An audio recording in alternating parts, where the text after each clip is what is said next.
2 days after I signed the check for my son James' wedding, a check for $250,000, the manager of the reception venue called me. His voice was shaking. "Mr. Harrington," he whispered, "you need to come down here. We were reviewing the security tapes from the VIP room. You need to see this yourself. Come alone. And whatever you do, do not tell your wife." I stared at the phone, a cold knot tightening in my stomach. What I saw on that screen an hour later wasn't just a family secret. It was a death sentence signed by the 3 people I loved most in this world. Before I tell you what I did to make them pay, please like this video and subscribe to the channel. Let me know in the comments if you have ever trusted the wrong person. My name is William Harrington. Everyone calls me Bill.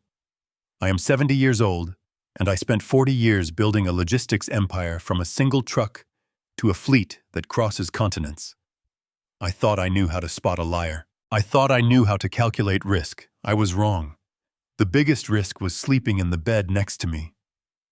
It was a Tuesday morning in the Hamptons. The air was crisp, the kind of morning that usually makes you glad to be alive, but I felt terrible. My head was swimming in a thick gray fog. My limbs felt heavy, like I was moving through waist-deep water. I sat at the marble island in our kitchen, staring at a cup of black coffee I didn't have the energy to lift. I attributed it to the wedding hangover. At 70, you do not bounce back from champagne and late nights the way you used to. Or at least that is what my wife Catherine kept telling me. "You are just tired, Bill," she had said that morning, patting my shoulder with a hand that felt more patronizing than affectionate. "You are getting older. You need to rest more. Let me handle the finances for a while. You just relax, relax." That word had been coming up a lot lately, along with forgetful and confused. Catherine had been subtly planting those seeds for months, telling our friends at the country club that I was repeating stories, telling the doctor I was mixing up dates. I had started to believe her. I felt fuzzy. I felt slow. I thought it was just time taking its toll. Then the phone rang. It was Giovanni, the manager of the Gilded Fork, the exclusive restaurant where we had held the reception. Giovanni was a good man, an old-school professional who valued discretion above all else. He had managed my company dinners for 20 years. He knew me. "Mr. Harrington." Giovanni said, and the tremor in his voice cut through my mental fog like a siren. "I am sorry to disturb you so early, but we were doing the post-event security audit. I saw something on the camera in the private suite, the room where you went to rest after the toasts."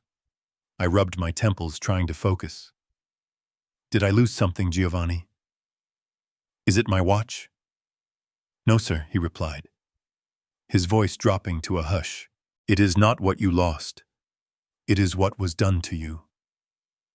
Please, sir, get in your car. Come to the back entrance. Do not bring Mrs. Harrington. Do not bring your son. You need to see this alone." The urgency in his tone triggered an instinct I hadn't used since my days in the boardroom. The fog didn't lift, but the adrenaline pushed it aside. I stood up. "Who was that, darling?" Catherine asked, walking into the kitchen. She was wearing a silk robe, looking every bit the queen of the manor I had bought for her. She was my second wife, 10 years my junior, sharp, elegant, and lately incredibly insist on managing my estate planning.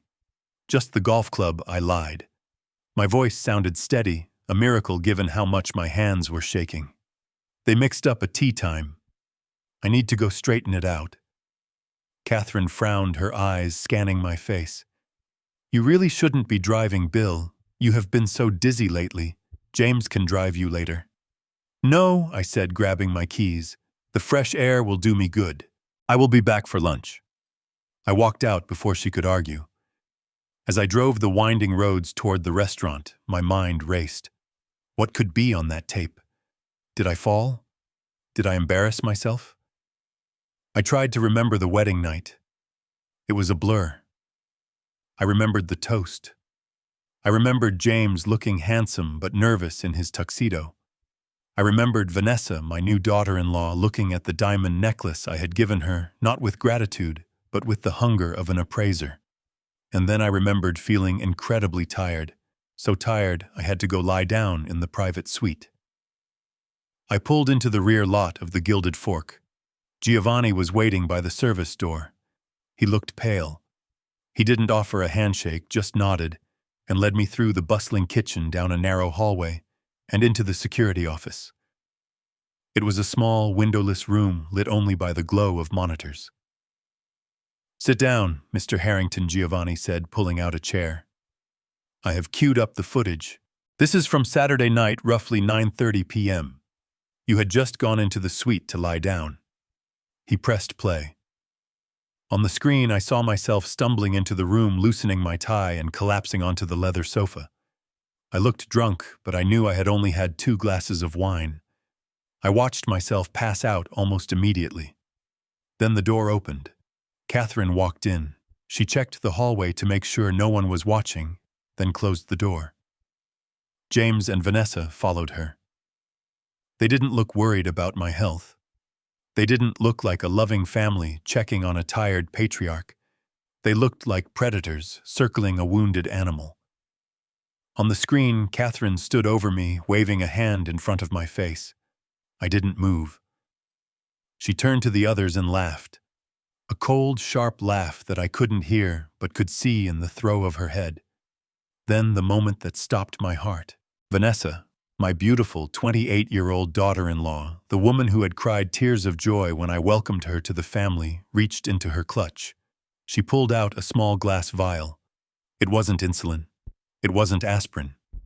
It was an unmarked dropper bottle. She walked over to the side table where a carafe of water and a glass sat. She poured water into the glass. Then carefully, methodically, she squeezed 3 distinct drops of liquid from the vial into the water. She swirled it around. Catherine watched her, nodding in approval. Giovanni turned up the volume. The audio was grainy but clear enough. "Are you sure that is enough?" Catherine asked. Her voice was calm, businesslike. "It is plenty," Vanessa replied. Her voice was different than the sweet tone she used with me. It was hard, sharp. "This is the new blend. It is a high-dose sedative mixed with a mild hallucinogen. It will not just knock him out. It will scramble his neural pathways for the next 48 hours. When he wakes up, he won't know what day it is. He will be slurring his words. He will look exactly like a man with rapid onset dementia." James, my son, my only child, was standing by the door, wringing his hands. He looked pale. "Mom, Van, is this safe? What if his heart stops?" Vanessa turned on him, her face twisting into a sneer. She reached out and slapped his cheek lightly, but with infinite contempt. "Stop being a coward, James," she hissed. "You want the lifestyle right. You want the penthouse. You want the cars. Your father is tightening the purse strings. He is talking about charity foundations.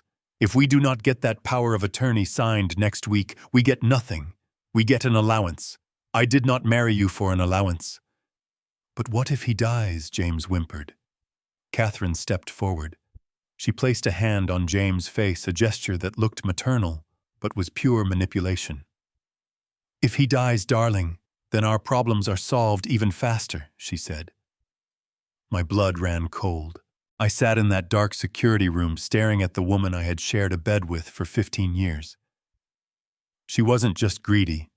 She was discussing my death as a convenient administrative shortcut. "If he dies," Catherine continued, looking back at my unconscious body on the sofa, "then the trust fund unlocks immediately. We don't have to wait for the competency hearings. We don't have to deal with doctors. $50 million, James. Yours, mine, immediately. So if his heart stops, it stops. It is nature taking its course." Vanessa smiled. It was a wolfish, hungry smile. She handed the poisoned water to Catherine. "Make sure he drinks it when he wakes up. Tell him it is for the dehydration." I watched the screen as Catherine took the glass. The video fast-forwarded. I saw myself waking up groggy on the tape. I saw Catherine holding the glass to my lips playing the devoted wife. I saw myself drinking it, drinking the poison they had prepared for me. I felt a wave of nausea so strong I thought I would be sick right there on the floor. The dizziness I had felt this morning, the brain fog, the heaviness, it wasn't age. It wasn't wine. I was being drugged.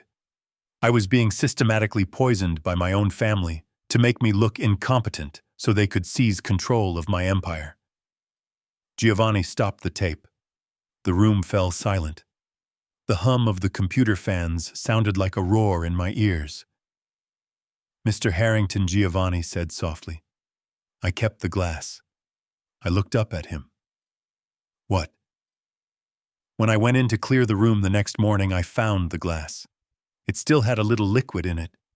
I thought it looked strange there was a residue. I didn't wash it. I put it in a Ziploc bag. I have it in the safe. I looked at this man, this restaurant manager, who I had tipped well but never truly known, and I felt a surge of gratitude that almost brought me to tears. He had done what my own son hadn't. He had protected me. "Give it to me," I said. My voice was different now. The fog was still there, but piercing through it was a cold, hard rage. It was the voice I used when I was crushing a competitor or firing a corrupt executive. Giovanni opened the safe and handed me a plastic bag containing the highball glass. I could see a faint oily film on the surface of the remaining water. "Thank you, Giovanni," I said, taking the bag. "You have saved my life. I will never forget this. But I need you to do one more thing for me. Anything, Mr. Harrington.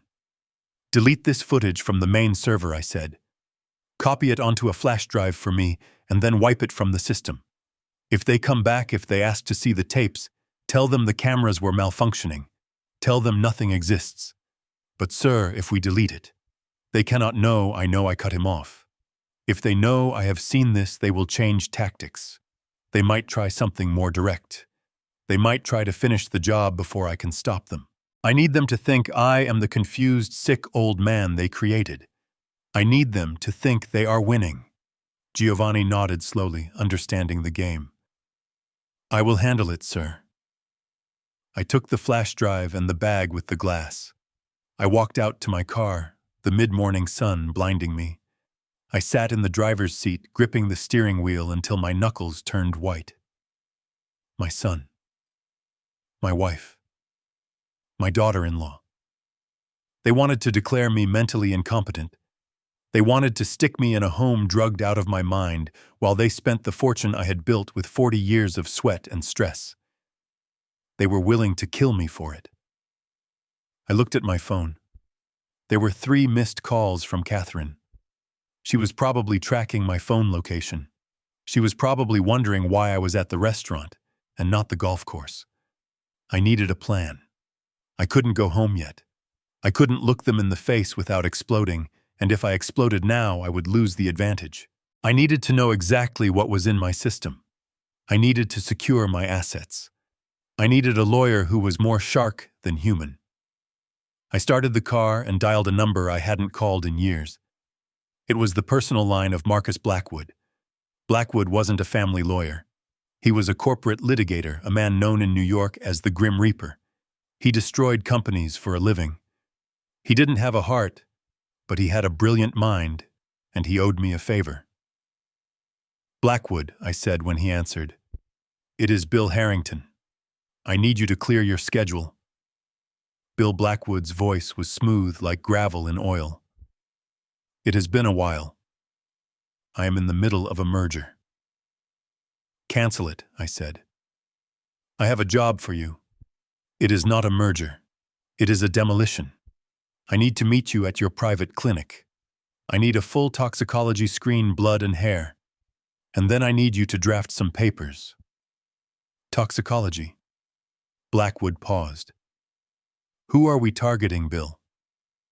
"My family," I said. "I want to destroy them, Marcus. I want to leave them with nothing but the clothes on their backs and a prison sentence. Can you handle that?" I could hear the smile in his voice. I will see you in an hour, Bill.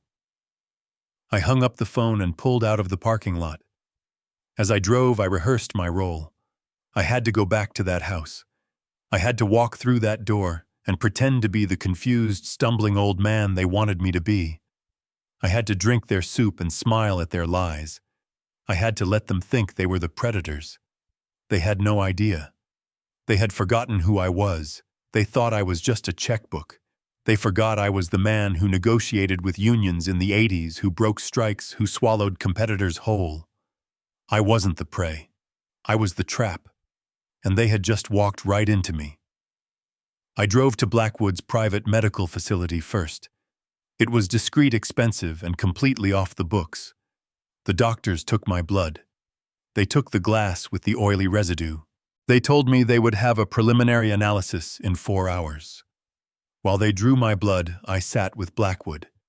He was a thin man with eyes like flint. He listened to my story without blinking. He watched the footage on the laptop.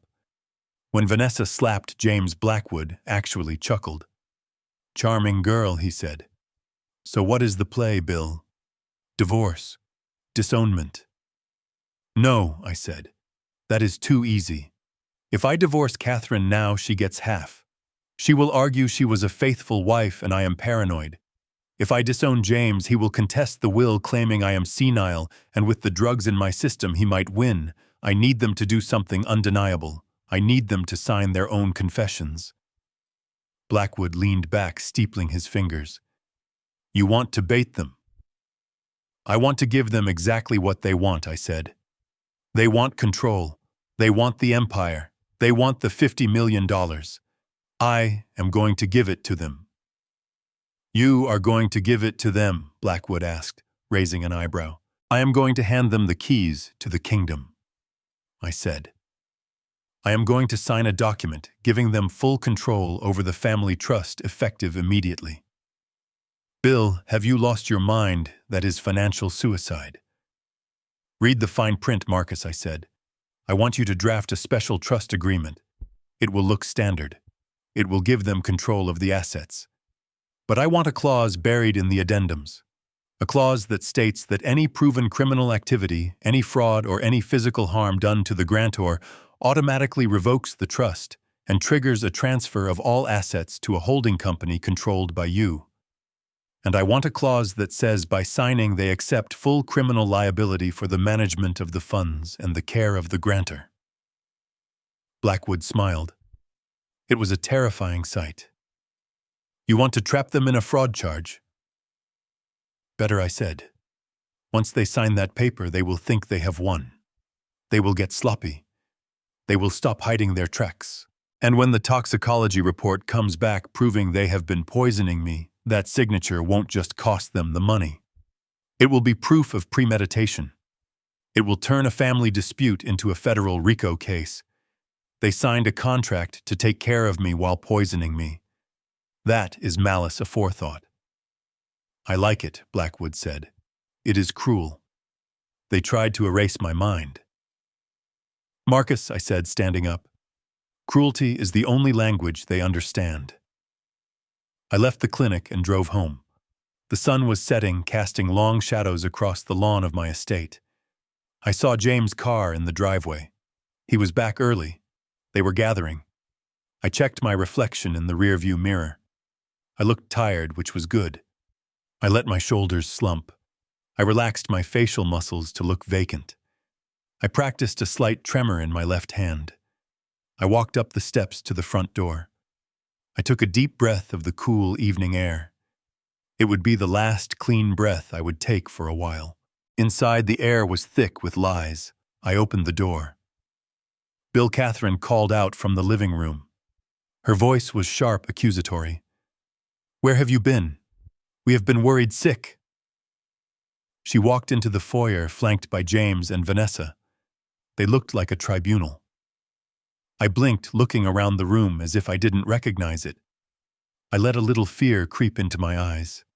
I don't know," I stammered, letting my voice quaver. "I went to the golf course, but I couldn't find my clubs. Did I leave them here?" I watched them exchange glances. Catherine looked at Vanessa. A small, triumphant smile touched the corner of her mouth. It was working. They bought it. "You didn't take your clubs, Bill," Catherine said, her voice shifting to a fake, soothing coo. "You left them in the garage." "Oh, honey, you are really getting confused. Come sit down." She took my arm. Her touch made my skin crawl, but I leaned into her, letting her support my weight. "I feel so heavy," I murmured. "It is okay, Dad," James said. He wouldn't look me in the eye. "We are here. We will take care of you." "Yes," Vanessa added, walking up to me. She placed a hand on my forehead. "You are burning up. You need fluids. I made you some special soup. It will make you feel better." Special soup. I knew exactly what that meant. More sedative. More hallucinogen. "That sounds nice," I said weakly. "I am so lucky to have you all." I let them lead me to the couch. I let them fuss over me. I watched Vanessa go to the kitchen to fetch the poison. I sat there, a wolf in sheep's clothing, and I waited. The game had begun. The foyer of my own home felt like a foreign country, a cold, marble-floored embassy where I no longer held diplomatic immunity. I stood there for a moment, my hand still resting on the brass doorknob, taking a breath that rattled slightly in my chest. It wasn't a performance yet. The exhaustion was real. The sheer mental weight of knowing that the woman waiting in the living room had tried to erase my mind was heavier than any cargo container my ships had ever carried across the Atlantic. I looked at the grand staircase, the crystal chandelier, the family portraits on the wall, where everyone was smiling, frozen in a lie. I had paid for the frame, the paint, the wall, and the smile. Now I had to pay for the truth. I shuffled my feet, scuffing the expensive rug intentionally. I let my shoulders drop, hunching forward just enough to shrink my 6-foot frame. I relaxed the muscles around my mouth, letting my jaw go slack. I wasn't Bill Harrington, the CEO who crushed unions and negotiated treaties. I was Bill, the confused old man who needed a nap. Catherine appeared from the living room before I could even take my coat off. She moved with a predator's grace, holding a glass of white wine on her eyes, sharp and assessing. She didn't look relieved to see me. She looked annoyed, like a project manager whose timeline had just been disrupted. "Where have you been, Bill?" she asked. Her voice was loud, too loud for the quiet house. It was a stage whisper meant to carry. "We have been worried sick. You said you would be back for lunch. It is nearly dinner time." "Look at you. You are a mess." I blinked rapidly, looking past her shoulder, focusing on nothing. I let my hands tremble as I reached for the coat rack and missed. I don't know," I stammered, letting the words slur together. I was driving. But then the road looked different. I think I went to the club, but no one was there.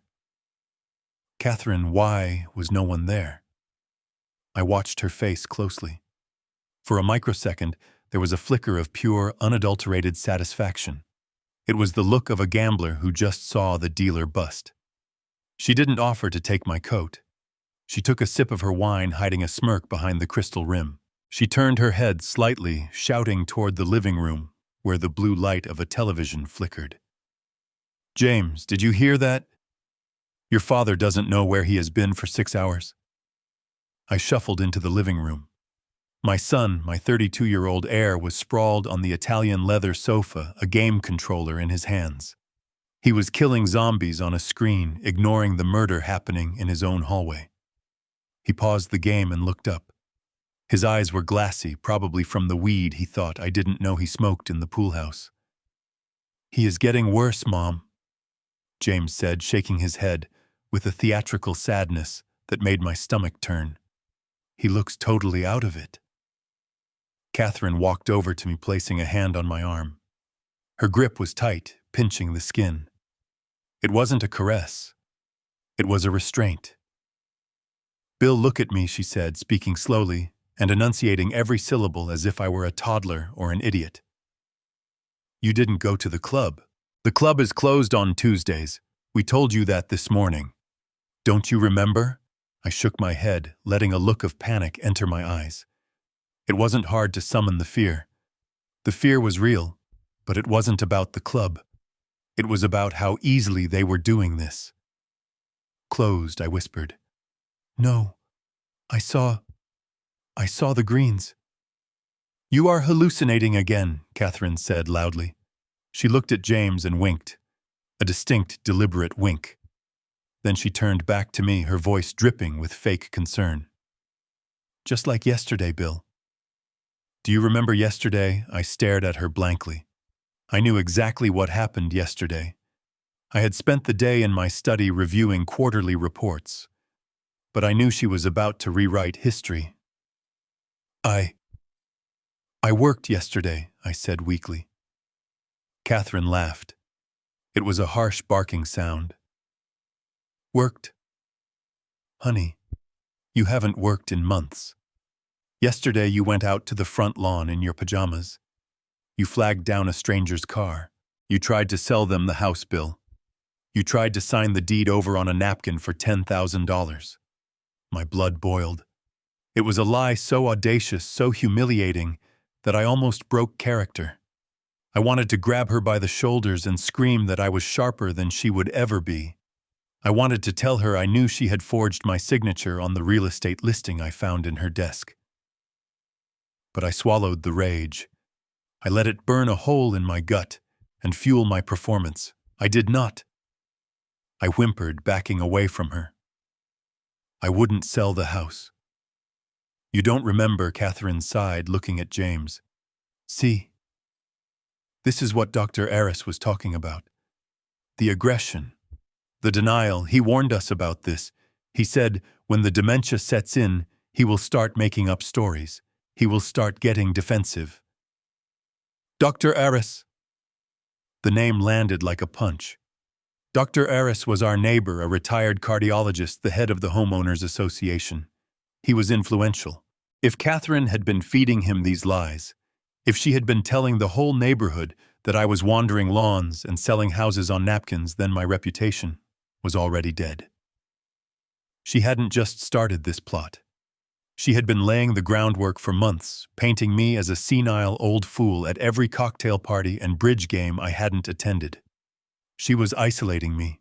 She was destroying my credibility so that when I finally screamed for help, everyone would just nod and say, "Poor Bill, he has lost his mind." I sank onto the ottoman, burying my face in my hands. I wasn't hiding tears. I was hiding the look of pure hatred that I knew was burning in my eyes. I am sorry, I mumbled into my palms. I am so confused. It is okay, Dad, James said, not moving from the couch. Mom can handle it. You should just sign the papers she has. It will be easier. You won't have to worry about the house or the money anymore. Just sign the papers. The greed was so naked, so impatient. They didn't even wait for the body to get cold. They didn't even wait for the mind to fully break. Catherine sat next to me, the smell of her expensive perfume cloying and suffocating. She rubbed my back. James is right, sweetie, she cooed. You are stressed. You are trying to hold on to too much. You almost sold the house to a stranger. Think of the liability. Think of the embarrassment. We just want to protect you. We want to make sure you don't hurt yourself or anyone else. She leaned in close, her lips brushing my ear. Her voice dropped to a whisper that James couldn't hear, a whisper that carried the true venom of her soul. You are losing it, old man. You are slipping away. Soon you won't even remember your own name. And frankly, it is a relief. You have been a burden for a long time. I shivered. It was the reaction she wanted. She interpreted it as fear, as weakness. She stood up, triumphant.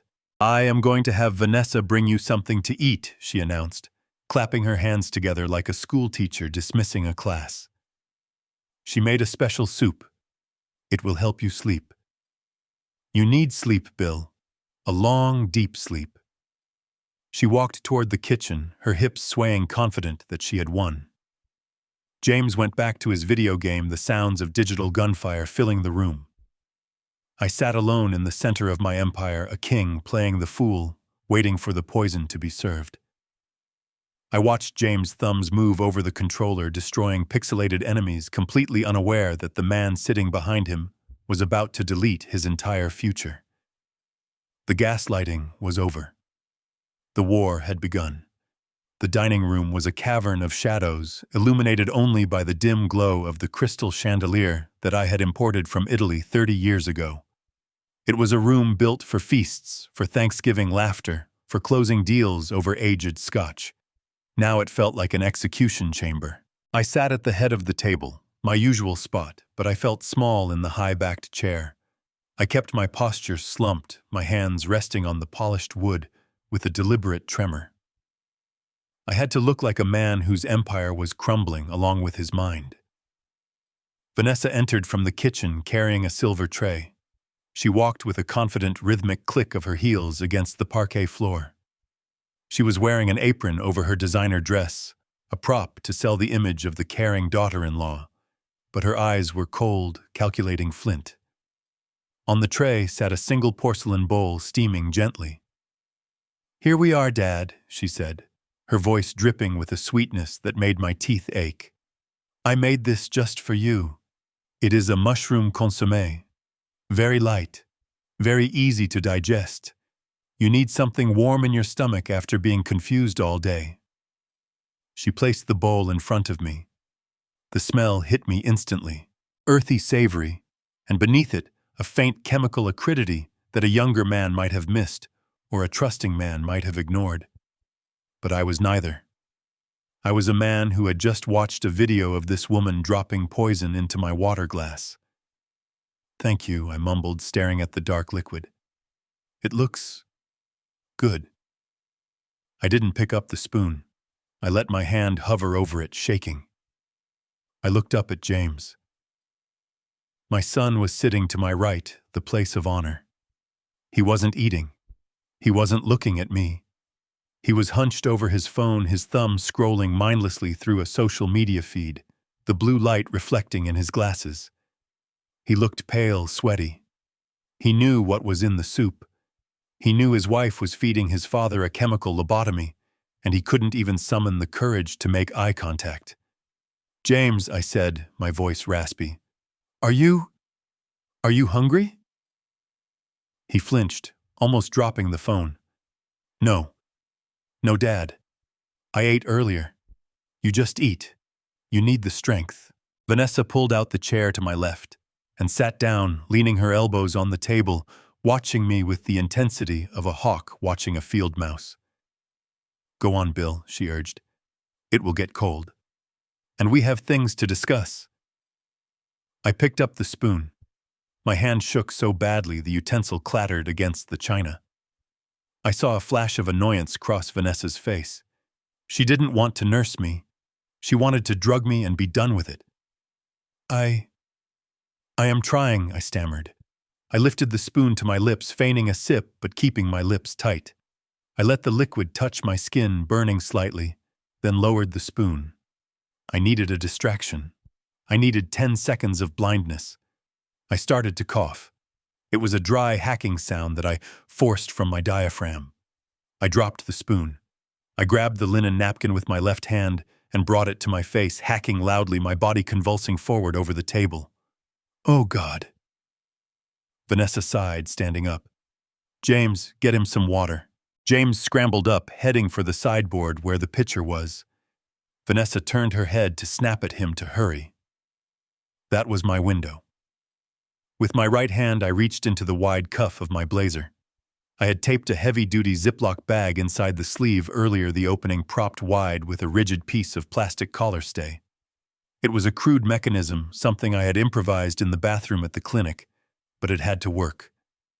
Still coughing into the napkin with my left hand, hiding my face and the bowl from their direct line of sight, I tilted the bowl toward my right wrist. I poured.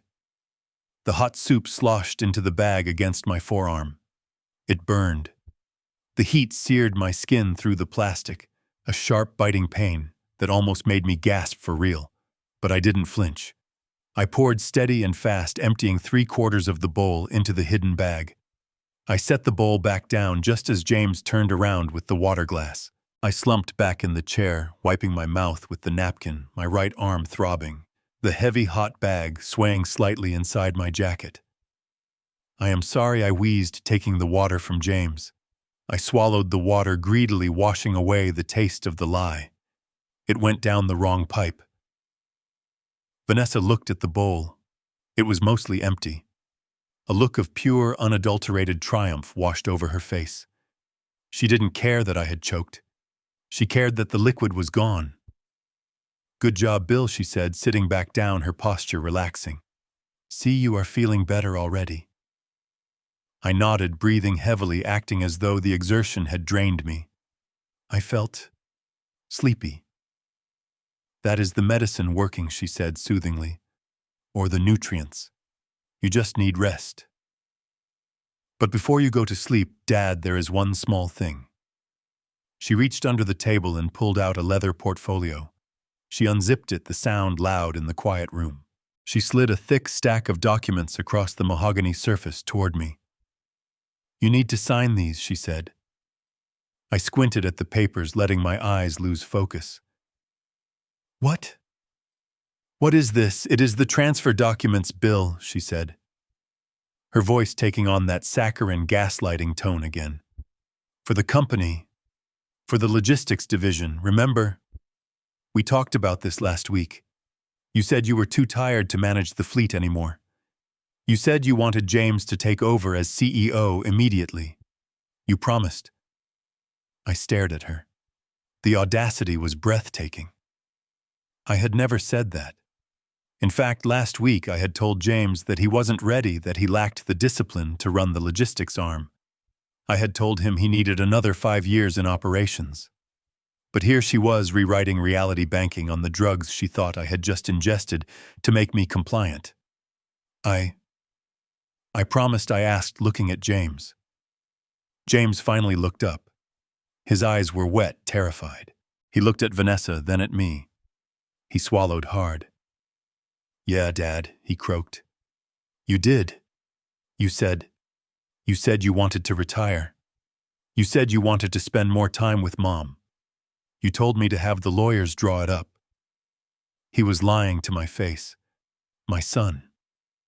The boy I had taught to fish, the boy I had bailed out of college debts, the boy I had groomed to take my place one day. He was looking me in the eye and lying to steal my life's work. He wasn't just weak. He was broken. He had sold his integrity, his loyalty, his very soul to this woman who treated him like a lapdog. He had chosen the path of least resistance, and that path led directly over my grave. I looked down at the papers. The text swam before my eyes, not because of drugs, but because of tears I refused to shed. Transfer of ownership. Irrevocable power of attorney. It was a coup d'etat on bond paper. I don't remember," I whispered. "That is okay," Vanessa said, pushing a gold pen into my hand. Her fingers brushed mine, cold and dry. "You don't have to remember every detail. You just have to trust us. We are family. We are doing this for you. James will take care of the company. You just need to sign here and here and here. Then you can go to sleep." I held the pen. I felt the weight of it.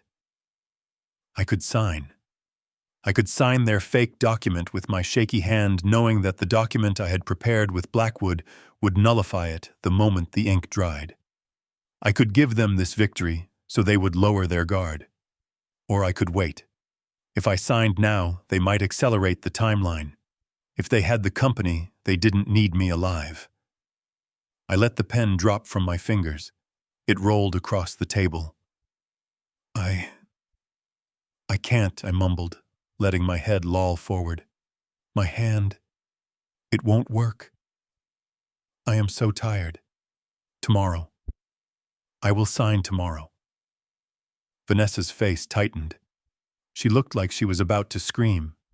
She grabbed my arm, her nails digging in. "Bill, focus," she hissed. You need to do this now. The lawyers are waiting. Mom, stop, James said, standing up. He looks like he is going to pass out. Let him sleep. The drugs. The soup needs time to settle. He will be more compliant in the morning. Vanessa glared at James, then back at me.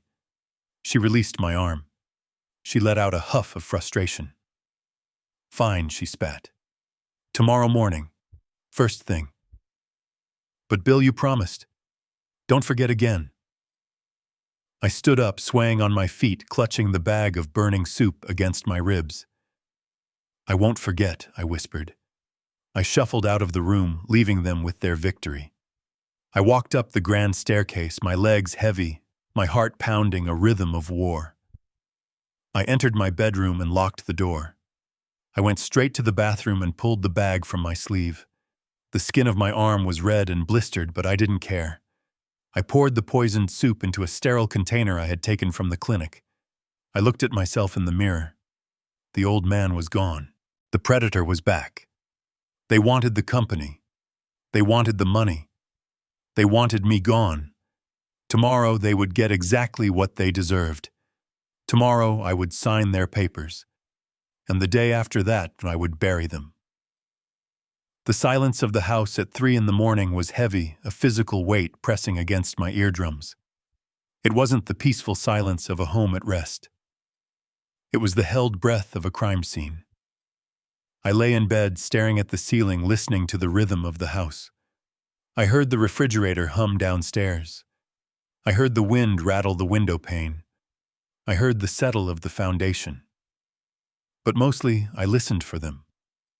James was snoring in his old room down the hall, a sound that used to comfort me when he was a boy, but now just sounded like the arrogance of the ignorant.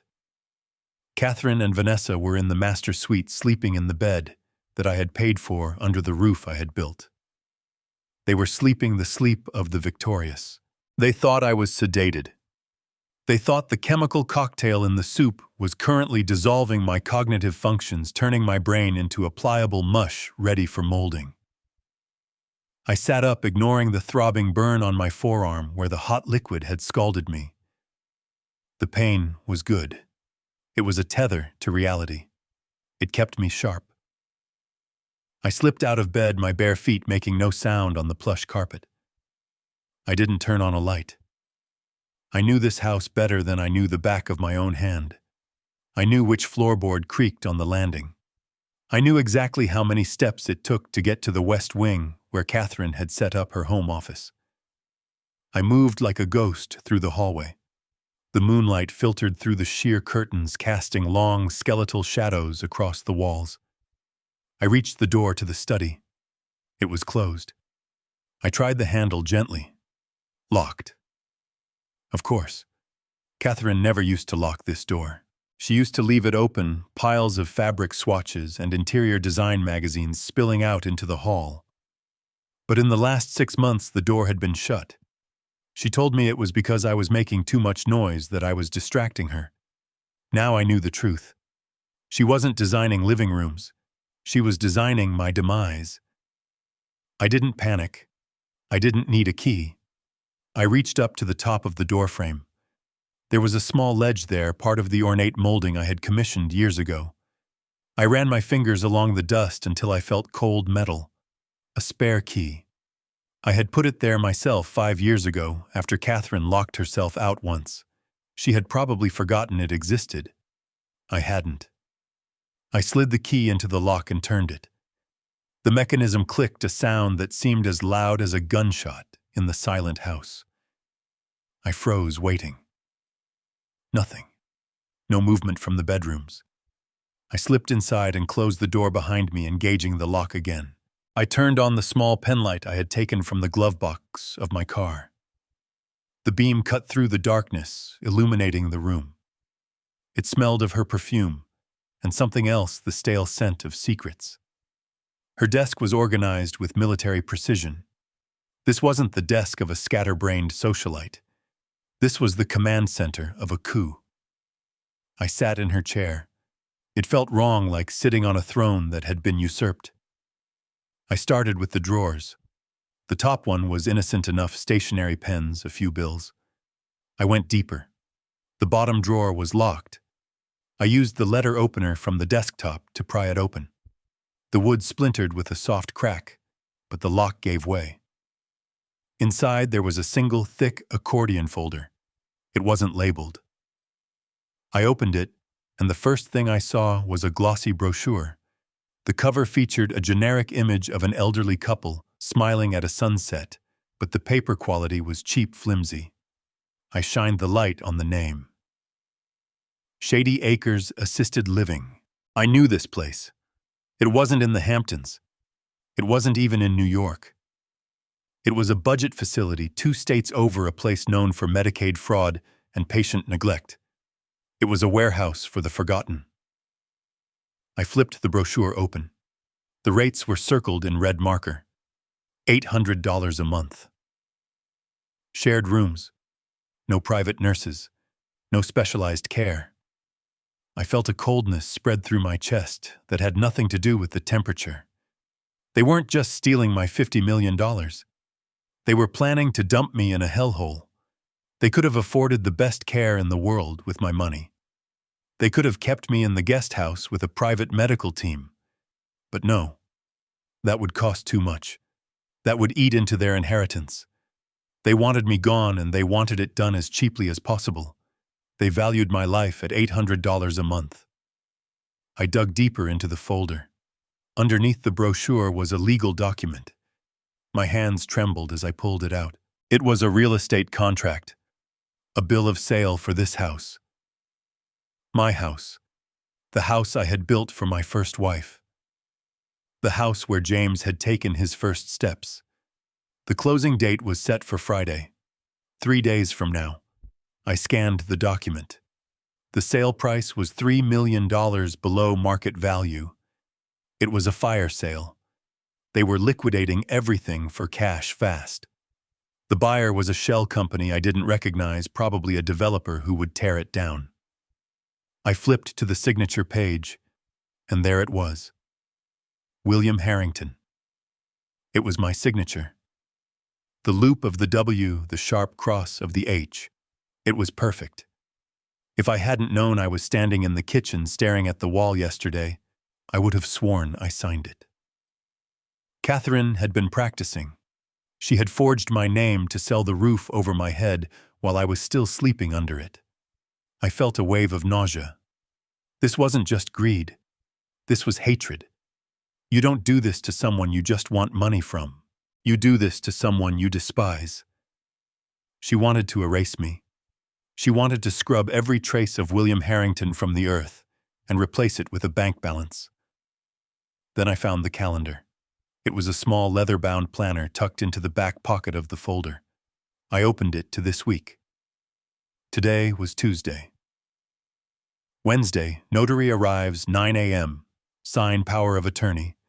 Thursday, liquidate joint accounts. Transfer to Cayman Holdings. Friday, house closing. And then Saturday. There was a red circle around the date. Inside the circle, in Catherine's neat cursive handwriting, were 2 words that stopped my heart. Transport package. Package. I was the package. Saturday. That was 4 days away. They weren't waiting for the dementia ruse to play out over months. They were accelerating the timeline. The moment I signed those papers tomorrow morning, the clock would start ticking. They would sell the house on Friday, and on Saturday, a van would come to take the package to a rotting facility 2 states away, where I would likely be sedated until I died of natural causes or neglect. I stared at the planner, my breathing shallow. I realized then that I wasn't just fighting for my money. I was fighting for my life. If I let them win tomorrow, if I signed the wrong papers, or if I didn't have my traps set perfectly, I would disappear. I would be a name on a file in a basement in New Jersey while they drank champagne on my yacht. I took out my phone and snapped photos of everything. The brochure, the contract with the forgery, the calendar with the dates. The evidence was damning. This proved premeditation. This proved conspiracy. This proved they weren't acting in my best interest. They were trafficking me. I put everything back. I arranged the papers exactly as I had found them. I pressed the broken wood of the drawer back together so it wouldn't look tampered with at a glance. I locked the office door and replaced the key on the ledge. I walked back to my bedroom, but I didn't go to sleep. I went into the bathroom and splashed cold water on my face. I looked at my reflection. The fear was gone. The shock was gone. They wanted a senile old man to sign away his life at 9 a.m. I would give them exactly that. I would tremble. I would cry. I would beg them to take care of me. I would sign their death warrant with a shaky hand and a grateful smile.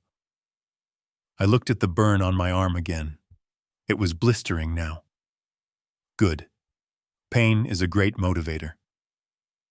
I lay back down in bed waiting for the sun to rise. I had 4 hours until the notary arrived. 4 hours until the performance of a lifetime. They thought Saturday was the end of the line. They didn't know that for them the world was going to end on Wednesday. The office of Marcus Blackwood was located on the 45th floor of a glass monolith in Midtown Manhattan. It was a space designed to intimidate, filled with chrome black leather and a panoramic view of the city that made human beings look like ants. I sat in a chair that cost more than my first car, staring at the man who had helped me dismantle 3 hostile takeovers in the 90s. Blackwood hadn't aged. He had just cured like expensive leather. He sat behind his desk, reading a thin file with a look of clinical detachment. He closed the folder and slid it across the obsidian desk toward me. "You are a walking chemistry set," Bill Blackwood said. His voice was dry, devoid of sympathy, which was exactly what I needed. "The lab results came back an hour ago. You have high concentrations of midazolam in your blood. It is a potent sedative usually used for anesthesia before surgery. It causes memory loss, confusion, and lethargy." I nodded slowly. That explained the fog. That explained why I couldn't remember driving. And Blackwood continued, leaning forward. "There is something else. A synthetic compound similar to psilocybin, but modified. It is a hallucinogen. In small doses, it causes visual distortions, paranoia, and disorientation." I clenched my fists in my lap. They weren't just knocking me out. They were trying to make me see things. They wanted me to rave about golf clubs that weren't there and sell houses to imaginary buyers. They were manufacturing madness. "Is it lethal?" I asked. "In these doses, probably not immediately," Blackwood said, "but combined with alcohol or if you drove a car. Yes, it could kill you, and long-term it would fry your neural pathways. They were lobotomizing you by the teaspoon." I looked at the report.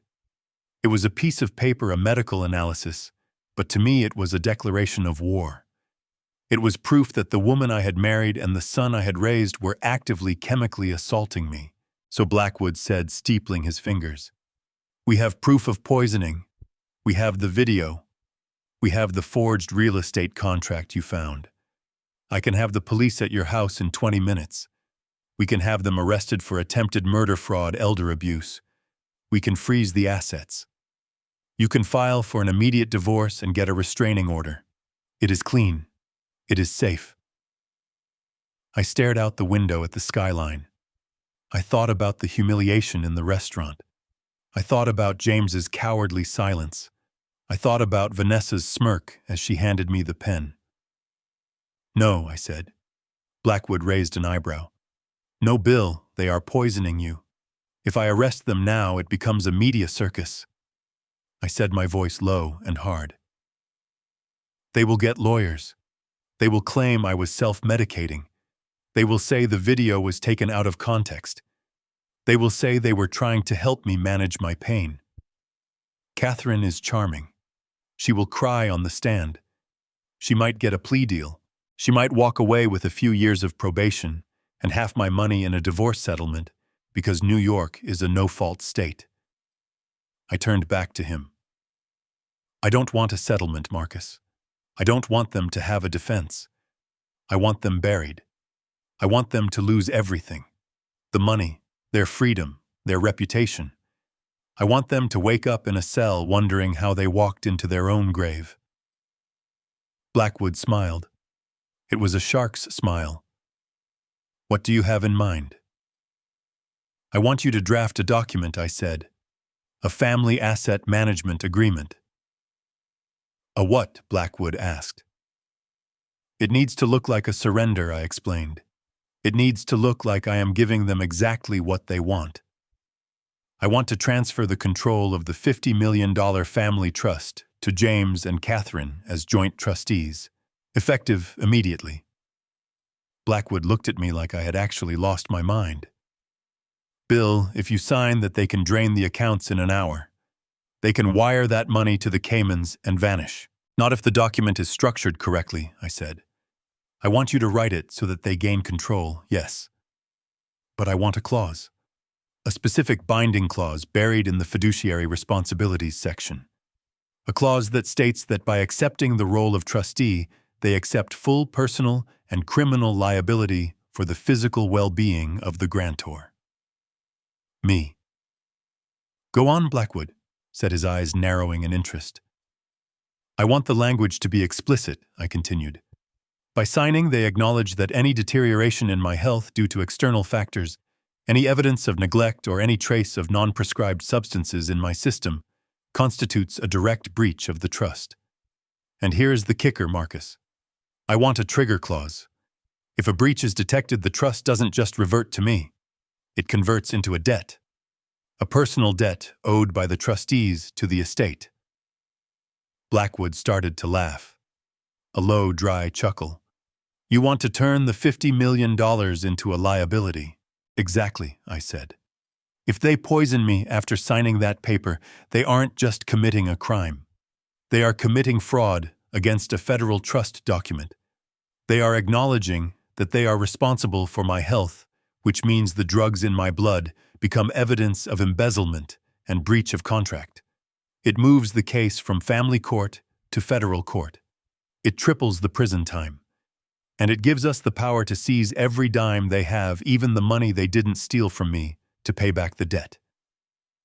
And I added, I want a provision that says the trust becomes active only upon the notarized signature of all parties, and that the funds are released 24 hours after signing. That gives me a 24-hour window where they think they have won, where they will be celebrating, where they will be sloppy. Blackwood pulled a yellow legal pad toward him and started writing furiously. This is diabolical, Bill, he muttered. It is a Trojan horse. You are inviting them inside the walls just so you can burn the city down around them. Can you have it ready by 8 a.m. tomorrow, I asked. I will have it ready in 2 hours, Blackwood said. I will use the standard boilerplate for the first 20 pages, so they get bored reading it. I will bury the liability clause on page 22 right after the section on dividend yields. They never read the yield sections. They only look at the signature line. Make it look official, I said. Gold seal, heavy bond paper. Make it look like the keys to the kingdom. Blackwood paused, pen hovering over the paper. Bill, you know you have to go back there tonight. You have to survive one more night in that house. If they suspect anything, if they decide to accelerate the timeline. I touched the burn on my arm. It was throbbing under my jacket, a constant reminder of the hate that fueled me. I will be fine, Marcus, I said. I have the antidote. Antidote, adrenaline, I said, and the knowledge that tomorrow I am going to watch them sign their lives away. I stood up to leave. Blackwood stood as well and shook my hand. His grip was firm. Be careful, Bill, he said. You are playing a dangerous game. You are baiting wolves with your own throat. Wolves only attack when they sense weakness, I replied. They don't know that I am the hunter now. I took the elevator down to the lobby, my mind racing. I had the medical proof. I had the video evidence, and by tomorrow morning, I would have their signatures on a contract that criminalized their greed. I walked out into the Manhattan night. The air was cool. I hailed a cab. I didn't want to drive. I needed to focus. I needed to prepare for the performance of a lifetime. I had to go back to that house, eat their food, listen to their lies, and look at my son with love in my eyes, all while knowing that I was about to send him to prison for a decade. It was necessary. It was justice. But as the city lights blurred past the window, I felt a heavy stone settle in my heart. I wasn't just destroying them. I was destroying the memory of the family I thought I had. I was burning the photo album. But they struck first. They drew first blood. And I was going to make sure they bled last. The morning sun streamed through the bay windows of the breakfast nook, illuminating the dust motes dancing in the air. It was a beautiful golden light, the kind that usually signals a fresh start. But in the Harrington household, it felt like a spotlight on a stage. I sat at the table wrapped in a thick wool cardigan that was too warm for the season. I had chosen it deliberately. It made me look frail, shrinking my frame, making me appear as though my blood had thinned and my bones had grown cold. I stared at the empty plate in front of me, my hands trembling with a practiced rhythm. They were all there. Catherine was sipping her tea, her eyes darting to the grandfather clock in the hallway every 30 seconds. James was pacing the kitchen tiles, his shoes squeaking, a nervous energy radiating off him that smelled of sweat and desperation. Vanessa sat across from me, her posture perfect, her face a mask of calm, though her fingers were tapping a manic beat on the granite countertop. They were waiting for the kill. The doorbell rang at 9 o'clock sharp. It was the notary, a man sent by Blackwood named Mr. Henderson. He was a stiff, humorless man with a briefcase that looked like it contained nuclear codes. He entered the room and the air shifted. The game was live. I cleared my throat. It was a wet, weak sound. "Everyone, please sit down," I said, my voice barely a whisper. James stopped pacing and sat next to Vanessa. Catherine took the seat at the head of the table, usurping my position without even asking. It was a small slight, but it told me everything. She already considered herself the master of the house. I looked at them. I let my eyes fill with tears. It wasn't hard. I just had to think about the boy James used to be, the toddler who used to fall asleep on my chest, and realize that the man sitting across from me was waiting for me to die. The grief was real. I just weaponized it. I have been thinking, I stammered, letting a tear roll down my cheek. I wiped it away with a shaking hand. I don't know what is happening to me. Yesterday was a nightmare. I don't remember where I was. I don't remember what I did. I feel like I am losing pieces of myself every hour. Catherine reached out and covered my hand with hers. Her palm was warm, but her touch felt like ice. "Oh, Bill," she cooed, tilting her head. "It is terrifying, I know. But we are here. We won't let you fall." I know, I sobbed, letting my head drop. "That is just it. I am scared. I am scared I will do something terrible. I am scared I will lose the money. I am scared strangers will take advantage of me. I can't carry the weight of the company anymore. It is too heavy. The numbers, they just swim in my head." I looked up at James. He was leaning forward, his mouth slightly open. He looked like a starving man watching a feast being laid out. "I want to give it to you," I said. "All of it." Vanessa inhaled sharply. It was a sound of pure avarice. Her eyes widened, the pupils dilating. She looked like a predator that had just seen the throat of the prey exposed. "What do you mean, Dad?" James asked, his voice cracking. "I mean the trust," I said. "The $50 million. The voting rights for the logistics fleet. The portfolio. I want to transfer control to you and your mother. Today. Now. I want to know that it is safe with you before I forget who you are." Catherine squeezed my hand harder. It wasn't comfort. It was excitement. "Are you sure, darling?" she asked, though she was already signaling the notary with her eyes to open the briefcase. "That is a big step. We can just handle things informally if you want." "No," I insisted, letting panic creep into my voice. "No informalities. I want it legal. I want it done. I want to sign it away so I can rest. I just want to rest, Catherine. I am so tired of fighting my own mind." Mr. Henderson placed the heavy stack of documents on the table. It was the contract Blackwood had drafted overnight. It was thick, bound in heavy cream paper with a blue legal backing. It looked official. It looked like power. "Here is the instrument of transfer," Mr. Henderson said, in a monotone voice. "It assigns full trusteeship and asset control to Catherine Harrington and James Harrington, effective upon notarization." Vanessa reached for the document before anyone else could. She pulled it toward her, flipping through the pages. She wasn't reading the clauses. She wasn't looking for the liability traps Blackwood had buried on page 22. She was looking for the numbers. She was looking for the assets. "It lists everything," she whispered, her eyes gleaming. "The Cayman accounts, the bonds, the fleet." "It is all there," I said weakly. Just promise me you will take care of me. Promise me I won't end up in some state facility." "We promise, Dad," James said quickly. "We will keep you right here. We will hire the best nurses." "Liar." I had seen the brochure for Shady Acres. I knew exactly where they intended to send me.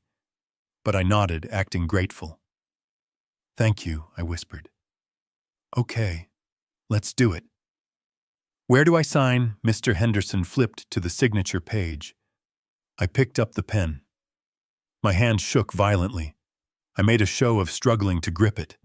I wanted them to see how weak I was. I wanted them to feel superior. I signed. My signature was a jagged scrawl, barely legible but legally binding. I pushed the papers toward Catherine. She signed with a flourish. She didn't hesitate for a second. She didn't read a single word of the text above her name. She just saw the dollar signs and signed her life away. Then she pushed it to James. He took the pen. But then he stopped. He looked up at me. There was a greed in his eyes that I hadn't seen before. It wasn't just the passive greed of receiving an inheritance.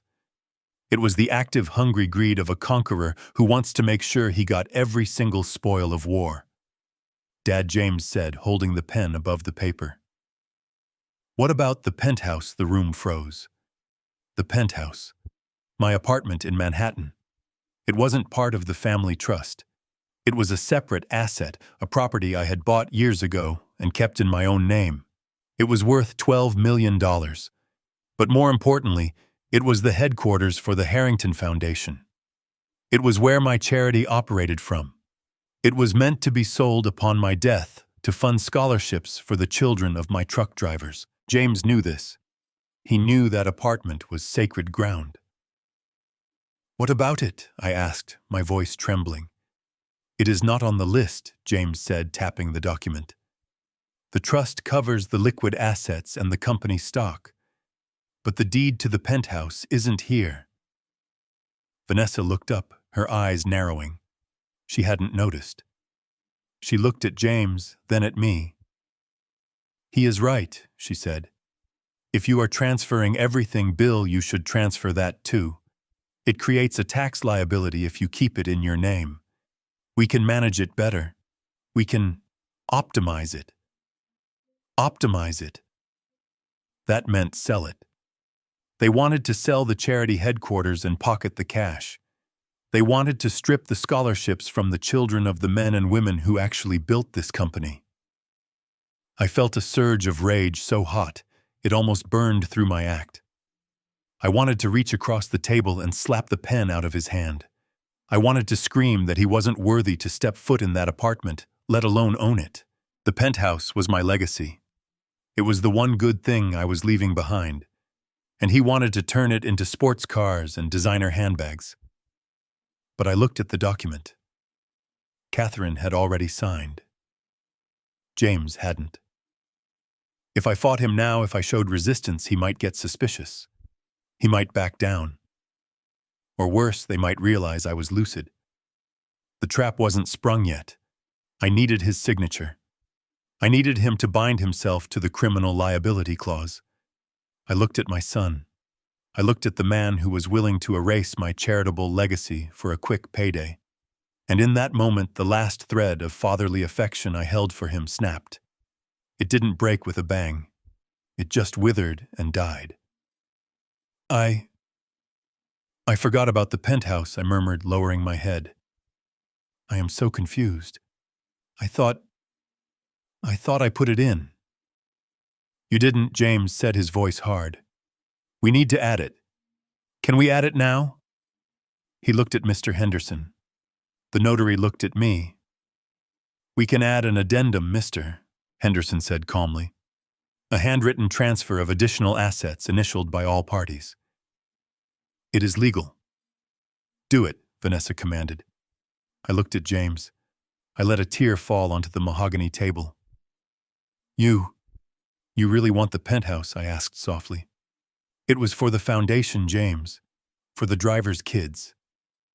Dad, James sighed, rolling his eyes. The foundation is a money pit. We can do more good if we manage the capital ourselves. We will donate to charity. Don't worry. Just let us handle it. He was lying again. He wouldn't donate a dime. Okay, I whispered. Okay, take it. Take it all. I don't want to worry about it anymore. Just take care of everything. Mr. Henderson wrote out the addendum on a fresh sheet of legal paper. Transfer of deed, 432 Park Avenue, Penthouse B. I signed it. I signed away my legacy. I signed away the last thing that was truly mine. But in doing so, I sealed their fate. James grinned. It was a wide, boyish grin that looked grotesque on his face. He grabbed the pen and signed the main document. Then he signed the addendum. He signed his name with a bold, looping script, pressing down hard on the paper. He pushed the stack to Vanessa. She signed as a witness and as a secondary trustee. It was done. Mr. Henderson stamped the documents with his seal. The sound was a dull thud like a gavel coming down. Congratulations, Mr. Henderson said, closing the briefcase. The trust is now active. The transfer of control is immediate. Catherine let out a breath she seemed to have been holding for years. She sat back in her chair, her entire demeanor changing. The mask of the concerned wife evaporated. Her posture straightened. Her eyes lost their fake warmth and became hard, glittering diamonds. She looked at the papers, then she looked at me. Well, she said, her voice dropping an octave, that is settled then. She stood up. She didn't offer to help me up. She didn't pat my hand. She walked over to the window and looked out at the estate that was now effectively hers. James stood up too. He high-fived Vanessa. Actually, high-fived her. We did it, he whispered. Vanessa looked at me. She wasn't smiling anymore. She looked bored. You should go to your room, Bill, she said. You look exhausted. And frankly, you smell like old soup. We have calls to make. We have to call the brokers. We have to call the banks. The shift was instantaneous. I was no longer the patriarch to be coddled. I was the furniture to be moved. They had the signature. They had the money. I was now just a loose end. I stood up, shaking, clutching the edge of the table. I am hungry, I said. Can I have some breakfast? Catherine turned from the window. She looked at me with pure disgust. The kitchen is closed, Bill, she said. The staff is busy preparing for the party tomorrow night. Go upstairs. There are crackers in your nightstand. Eat those, and don't come down until we call you. We don't want you wandering around while we are working. Party, I asked. Yes, a party, Vanessa said, gathering the papers. A celebration. We are inviting the board. We are inviting the partners. We are announcing the transition. It is going to be a big night for James." She looked at my stained cardigan. "And you are not invited," she added. "You will stay in your room. We will tell everyone you are too sick to attend. It is for the best. We don't want you embarrassing us." I looked at them. My family, my executioners. They were already celebrating. They were already spending the money. They thought they had won the lottery. They didn't know they had just signed a confession to federal fraud. "Okay," I whispered. I will go to my room." I shuffled toward the door. I didn't look back. I heard them laughing as I walked down the hall. I heard champagne corks popping. They were toasting to my demise at 10 in the morning. I walked up the stairs, my heart cold as stone. They wanted a party. They wanted to announce the transition to the board. Perfect. I would let them have their party. I would let them gather everyone who mattered in one room. And then I would show them exactly what kind of transition I had planned. I entered my bedroom and closed the door. I walked to the window and watched James dancing in the living room below. "Enjoy it, son," I whispered. "Enjoy the champagne, because it is the last thing you will ever taste as a free man." The heavy oak door clicked shut behind Mr. Henderson, the notary, and with that sound, the air in the room underwent a violent chemical change. It was as if the oxygen had been sucked out and replaced with something sharp and metallic. The warmth, the concern, the cloying sweetness that had suffocated me for the last 24 hours evaporated instantly. Catherine stood up from the table. She didn't look at me. She picked up the signed documents, tapping the edges on the granite surface to align them perfectly. She slid them into a leather folder with a snap that sounded like a neck breaking. "Well," she said, her voice flat and devoid of any emotion. "That is done." She turned to James. "Get the champagne from the cellar. The vintage Dom Perignon. Not the cheap stuff we serve guests." James grinned a loose, intoxicated smile. "You got it, Mom." I remained seated, my hands still trembling on the table, maintaining the charade. I looked up at Catherine, widening my eyes to simulate confusion and fear. "Catherine," I whispered. "What? What happens now? Can I go lie down in the den? I want to watch the news." She turned on me.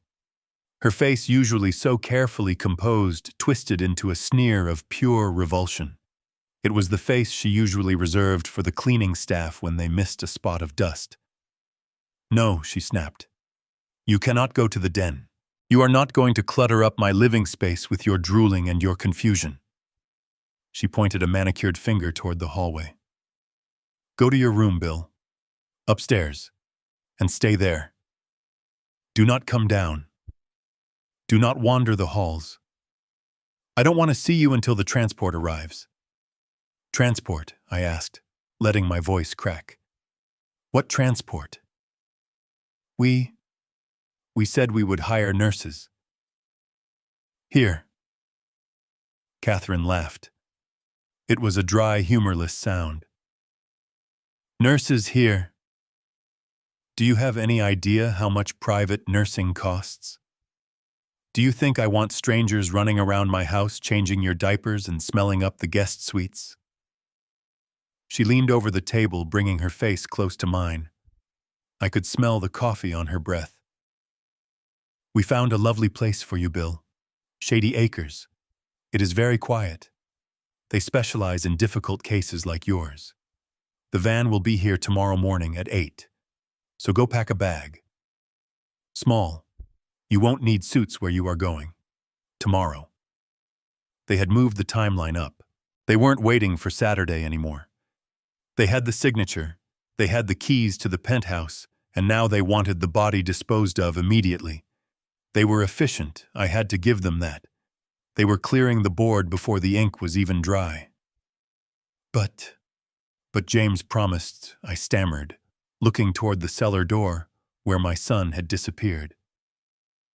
"James does what I tell him to do," Catherine hissed. "Now move.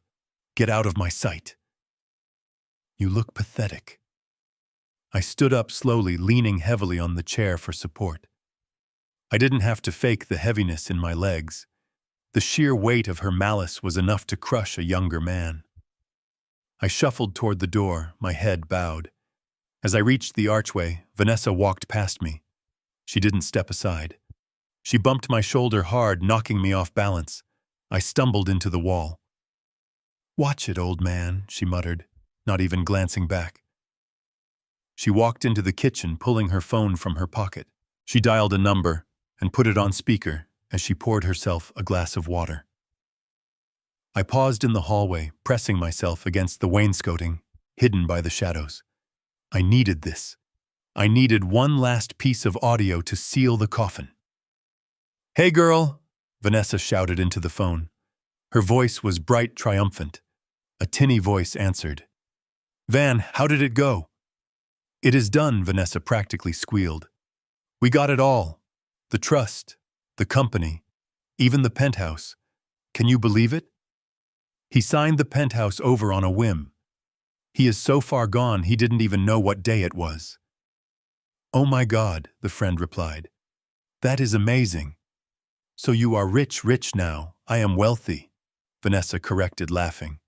"And the best part, we are getting rid of the dead weight tomorrow. We are shipping the old man off to some facility in Jersey in the morning. Jersey U. I know, right, but it is cheap. And once he is gone, the house is ours. James and I are moving into the master suite. I am going to burn those hideous curtains of his." I listened, my hand sliding into my cardigan pocket. My fingers curled around the small, cold metal of the digital recorder. The red light was steady. It was catching every word. So the friend asked, "What is the first purchase?" Vanessa leaned against the counter. I could hear the smile in her voice. "I am looking at the configurator right now," she said. "The Porsche 911 Turbo S, in acid green. I want something loud. I want everyone to know I have arrived. Finally, I don't have to beg for an allowance. Finally, the old bastard is out of the way." I clenched the recorder so hard the plastic creaked. Acid green. She wanted a car the color of bile to celebrate the destruction of my life. James came back up from the cellar holding a dusty bottle. He walked past me as if I were a coat rack. "Who are you talking to?" he asked Vanessa. "Just Sarah," Vanessa said, telling her the good news. "Pop the cork, baby.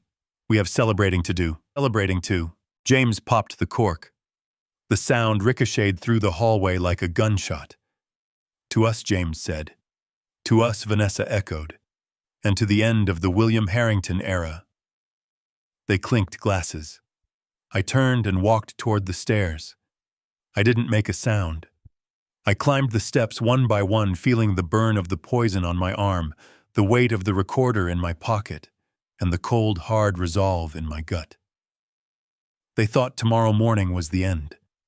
They thought a van would come and take me away to rot in a shared room in New Jersey. They were already spending the money. They were already redecorating. They had no idea that the William Harrington era wasn't ending. It was just entering its most violent chapter. I reached my bedroom and closed the door. I walked over to the calendar on my wall. I looked at tomorrow's date, the day of the party, the day they planned to announce their victory to the world. I took a black marker from my desk. I drew a thick, dark line through the date. "You want a celebration," I whispered to the empty room. "I will give you a celebration." I sat on the edge of the bed and waited for the night to fall. I had a lot of work to do. I had to coordinate with Blackwood. I had to call Giovanni. I had to set the stage. They told me not to linger. They told me to go to my room. Tomorrow, when I walked out of this room, and I wouldn't be the confused old man they pushed around. I would be the CEO. I would be the judge. And I would be the executioner. Let them drink their champagne. Let them dream of Porsches. Tomorrow, they wake up in hell. The bass of the music vibrated through the floorboards of my bedroom, a rhythmic thumping that felt like a heartbeat accelerating out of control. It was 8 o'clock in the evening. Downstairs in the grand ballroom I had built for my first wife, my family was hosting a gala. They called it a celebration of new leadership. I called it a wake for a man who wasn't dead yet. They had locked my door from the outside. I heard the click of the deadbolt at 5 p.m. right after Catherine brought me a tray of dry toast and water, telling me to rest up for the big move tomorrow. She had looked at me with pity, shaking her head as if I were a sick dog that needed to be put down. But locks only work if you don't own the building. I walked to the walk-in closet. I pushed aside the rows of gray cardigans and sweatpants they had left for me to wear in the nursing home. At the very back inside a garment bag I had instructed the housekeeper to hide weeks ago was my armor. It wasn't a suit of chainmail. It was a bespoke tuxedo tailored on Savile Row midnight blue with a black satin lapel. I put on the crisp white shirt. I fastened the onyx studs. I tied the bow tie with hands that were as steady as a surgeon's. The drugs were gone from my system, flushed out by adrenaline and hate. I looked in the mirror. The hunched, trembling old man was gone. Staring back at me was William Harrington, the man who had stared down union bosses and hostile takeovers. The predator had returned. I walked to the bedroom door. I didn't rattle the handle. I reached into the pocket of my tuxedo trousers and pulled out the master skeleton key. I had kept it on a chain around my neck for 30 years, hidden beneath my undershirts. They never looked there.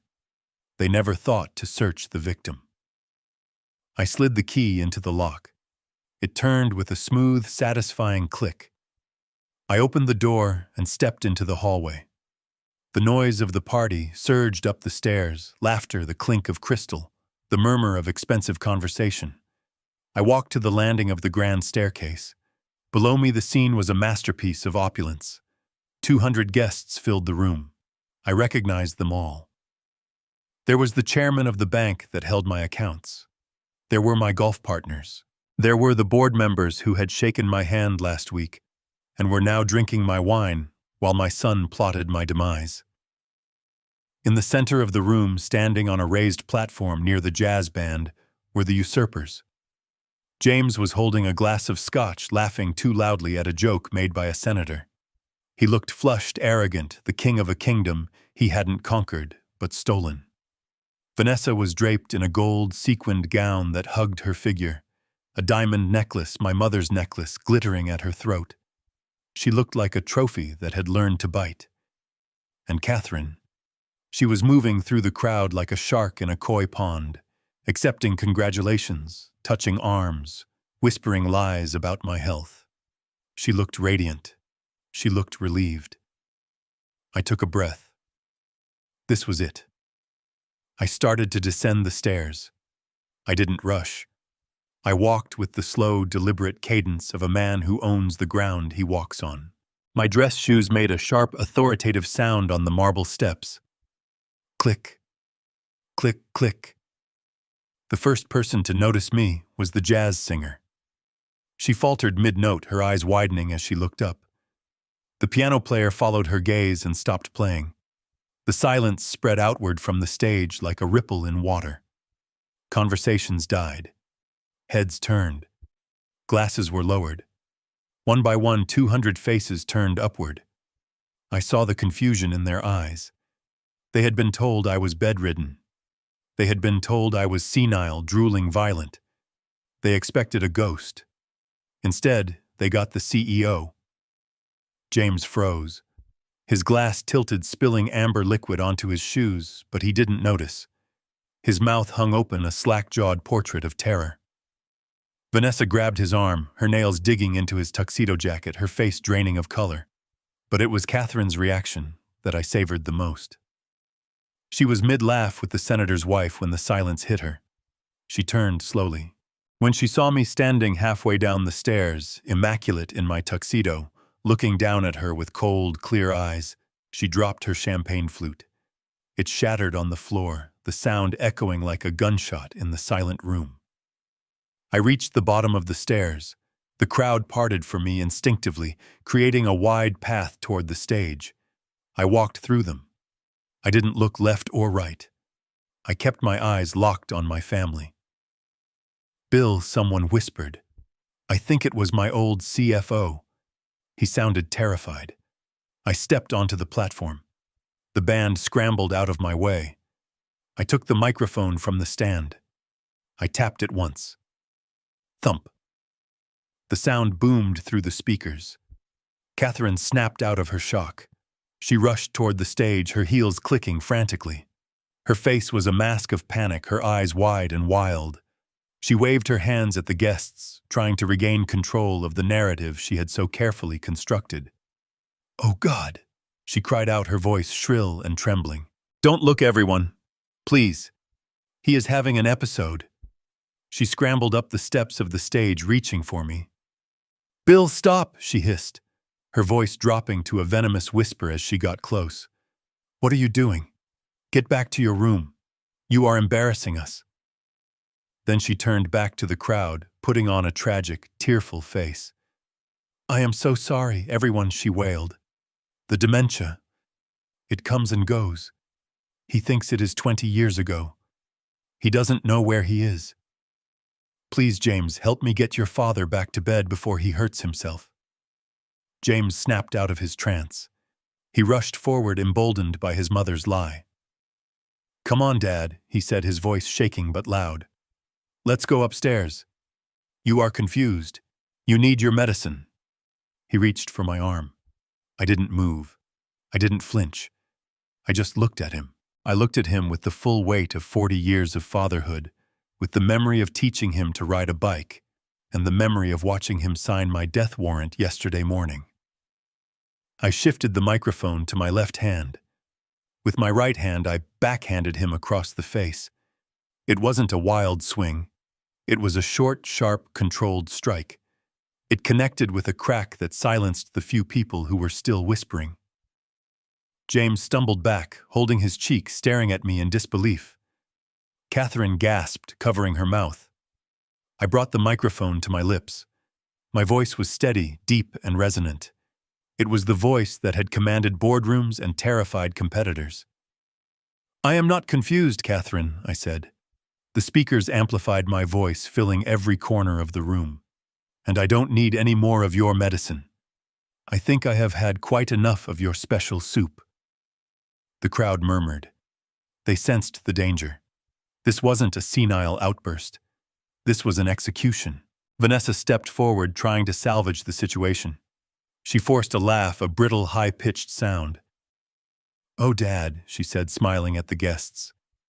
"See, he is aggressive. The doctor warned us about the aggression.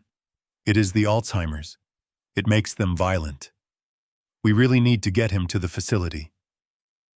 I turned my gaze to her. She flinched under the spotlight. "There is no Alzheimer's, Vanessa," I said calmly.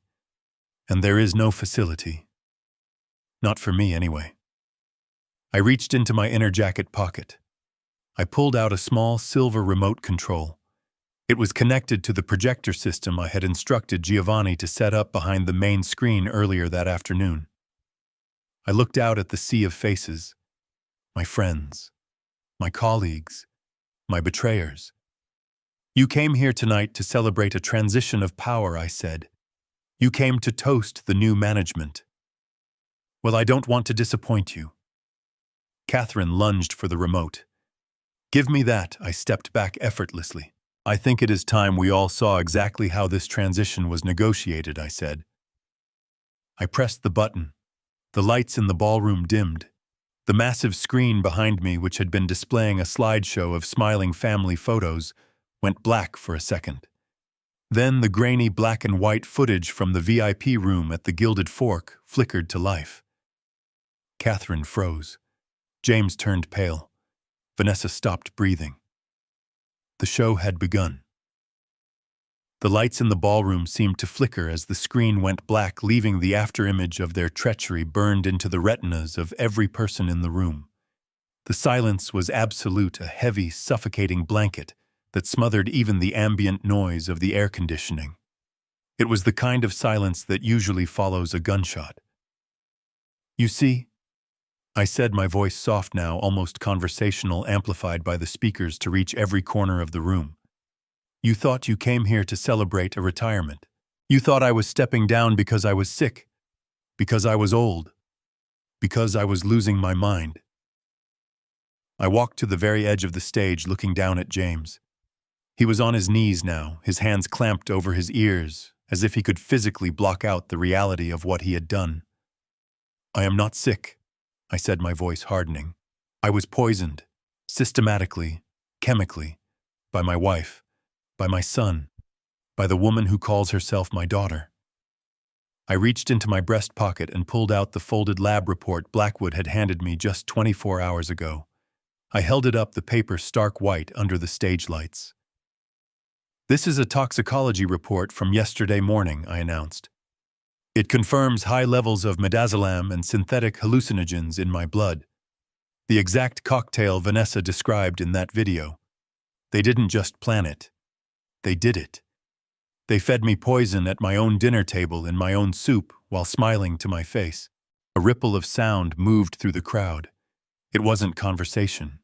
It was a low, ugly murmur of revulsion. It was the sound of a mob realizing they had been dining with monsters. People began to physically recoil from Catherine and Vanessa, stepping back, creating a widening circle of isolation around them. They were pariahs in gold and silk. But that is not all, I continued, relentless. Yesterday they tricked me into signing over the company. They told me I promised. They used the confusion from the drugs to gaslight me into believing I was losing my memory. They stole my legacy with a pen and a lie. I looked at Catherine. She was trembling so violently, her diamond earrings rattled against her neck. She looked like a cornered animal, her eyes darting around the room, looking for an ally, looking for an escape. She found neither. You wanted to send me to a home, Catherine, I said, projecting my voice to the back of the room. Shady Acres, $800 a month. You were going to lock me away in a shared room and throw away the key so you could spend my money on parties like this.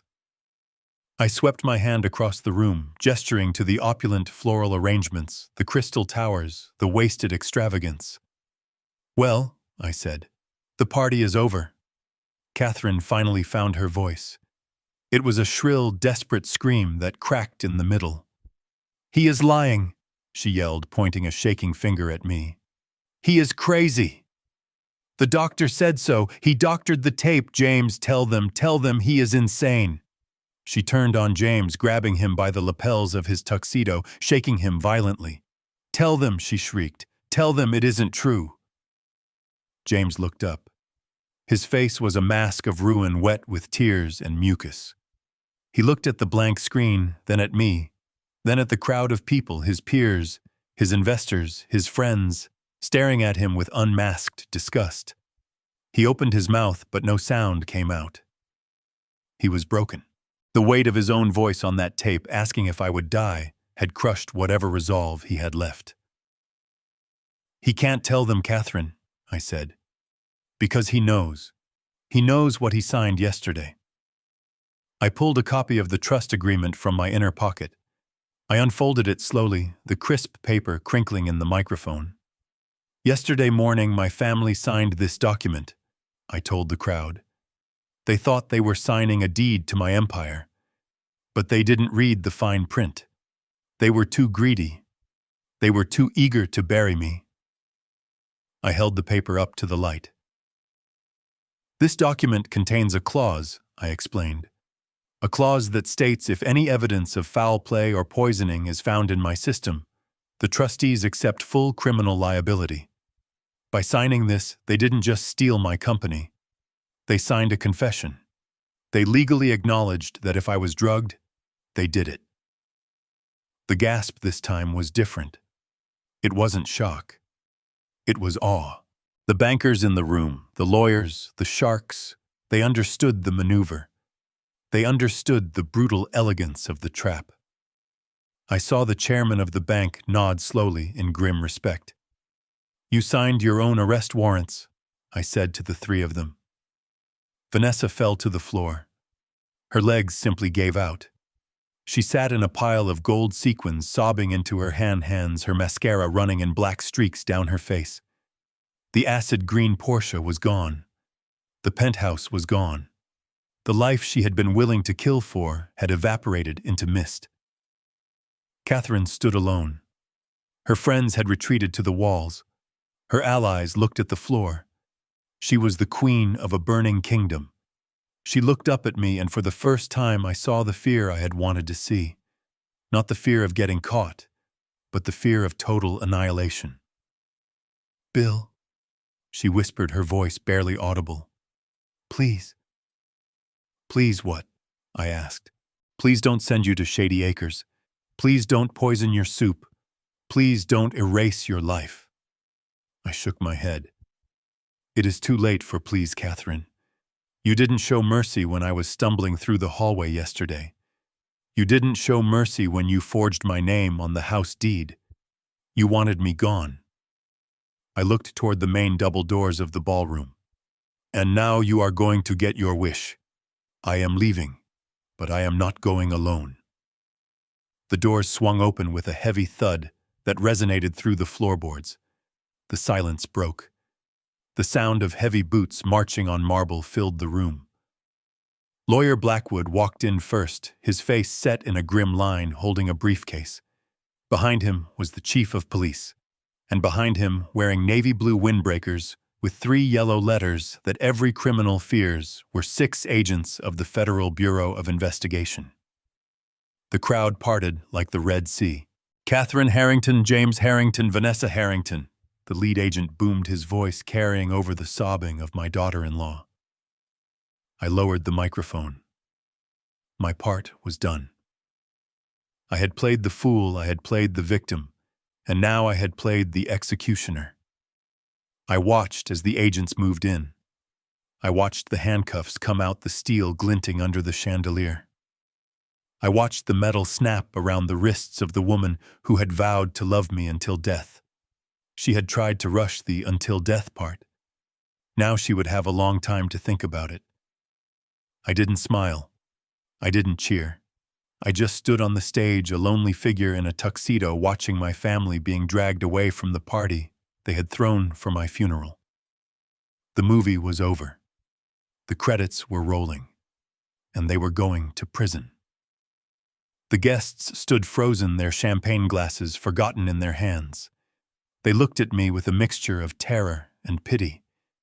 They didn't know what to say. There is no etiquette book for a moment like this.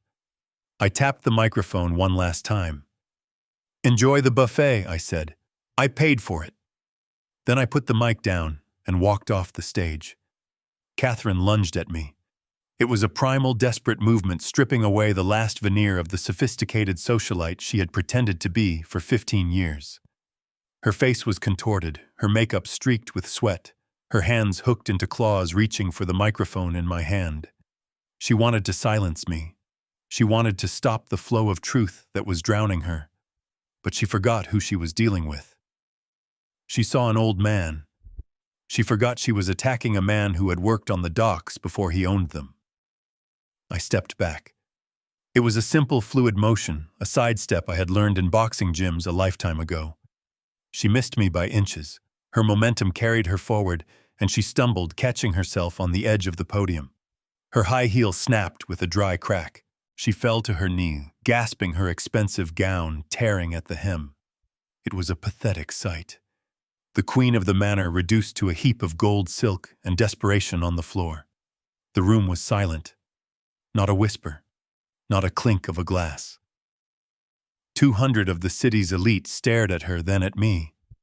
I looked down at her. I didn't feel pity. I felt the cold, hard satisfaction of a balance sheet finally zeroing out. "You think I am weak, Catherine," I said into the microphone. My voice boomed through the ballroom, steady and unforgiving. "You think because I have gray hair my mind is soft. You think because I walk slowly I cannot see you coming. You judged me by the shell, but you forgot about the steel underneath." I looked out at the crowd, then back to my son, who was still kneeling on the floor, staring at the screen where his crime was playing on a loop. I built this empire from nothing, I roared. My voice cracked with the intensity of the rage I had been suppressing for 3 days. I was driving trucks through blizzards while you were still learning to walk James. I was negotiating with cartels and unions while you were in private school spending my money. I built the roof over your head. I paid for the clothes on your back. And you thought you could take it from me with a few drops of poison and a pen. You thought I was the prey, I said, lowering my voice to a dangerous growl. But I was never the prey. I was just waiting for you to step into the cage. Catherine tried to stand up. She looked wild. He is lying, she shrieked, pointing a shaking finger at me. He is the one who is crazy. Get him off the stage. Someone help me. She looked toward the security guards I employed. They didn't move. They stood by the doors, their arms crossed, staring at her with stone faces. They knew who signed their paychecks. No one is going to help you, Catherine, I said, because they know what you are now. But don't worry. I didn't come here alone either. I nodded toward the main entrance. The heavy double doors, which had been closed to keep the party in, swung open with a definitive heavy thud. The sound of heavy boots marching on marble echoed through the hall. It was a rhythmic, militaristic sound that cut through the tension like a knife. Marcus Blackwood walked in first. He wasn't smiling. He looked like the Grim Reaper in a 3-piece suit holding a black leather briefcase that contained their doom. Flanking him was the chief of police, a man I had known for 20 years, looking grim. But it was the men behind them that made the air leave the room. 6 agents wearing navy blue windbreakers with yellow letters emblazoned on the back. FBI. The crowd parted. It was like the Red Sea splitting.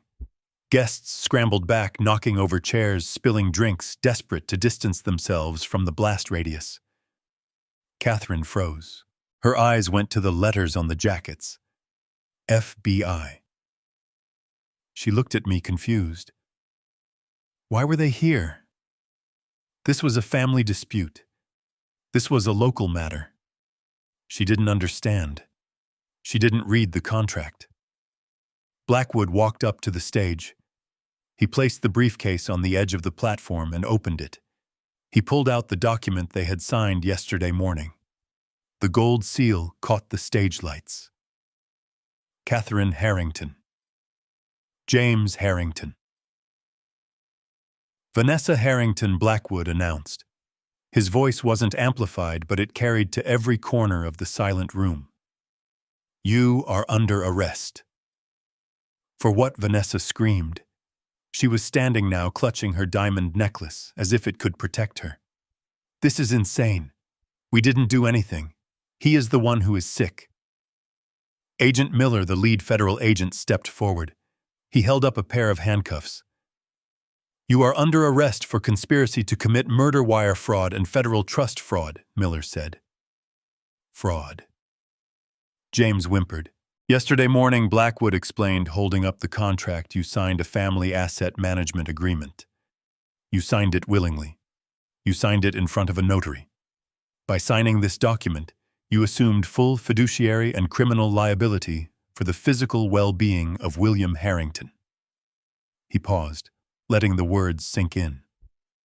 You acknowledged that any harm that came to him, any poison found in his blood, would constitute a breach of federal trust laws. And we have the toxicology report from this morning. It shows lethal levels of sedatives. You signed a contract accepting responsibility for his health while simultaneously poisoning him. That turns your little family plot into a federal racketeering case. You didn't just try to kill him. You used the banking system and interstate commerce to do it. The color drained from Vanessa's face. She understood now. She looked at the contract as if it were radioactive. No, she whispered. We didn't read it. Ignorance of the law is no excuse, I said from the stage. And ignorance of a contract you signed to steal $50 million is just stupidity. The agents moved in. 2 of them grabbed Catherine. She screamed. It was a raw animal sound. She tried to pull away her nails, scratching at the agent's arm. "Get your hands off me," she yelled. "I am Catherine Harrington. I own this house." "Not anymore," I said. The handcuffs clicked. The sound was final. They hauled her up, her one broken heel dragging on the floor. 2 more agents approached Vanessa. She didn't fight. She just started crying loud, ugly sobs. "My baby," she wailed, looking at James. "James, do something. Tell them." James was on his knees. An agent pulled him up by his armpits. He looked at me. His face was wet with tears and snot. He looked like a child who had broken a window, not a man who had tried to kill his father. "Dad," he pleaded. "Dad, please. I didn't mean it. She made me. They made me do it. I am your son." I looked down at him from the stage. I looked at the boy I had carried on my shoulders. I looked at the man who had poured poison into my soup and watched me drink it. "You are not my son," I said softly. "My son died the moment you chose her over me. The moment you chose the money over my life." "Dad." "Please," he screamed as they dragged him backward. "I don't want to go to prison. I am scared." "You should have thought about that before you signed the papers, James," I said. I watched as they were marched out. Catherine was still screaming threats. Vanessa was sobbing about her reputation. James was begging. The guests watched in horrified fascination. This wasn't just a scandal. This was a Greek tragedy playing out in the Hamptons. Blackwood snapped the briefcase shut. He looked up at me and nodded. It was done. The trap had sprung. The contract was ironclad. The evidence was irrefutable. They weren't just going to jail for the night. With the federal charges, the attempted murder, and the financial fraud, they were going away for decades. I stood alone on the stage. The music was gone. The family was gone. The illusion was gone. I looked at the empty champagne glass Catherine had dropped.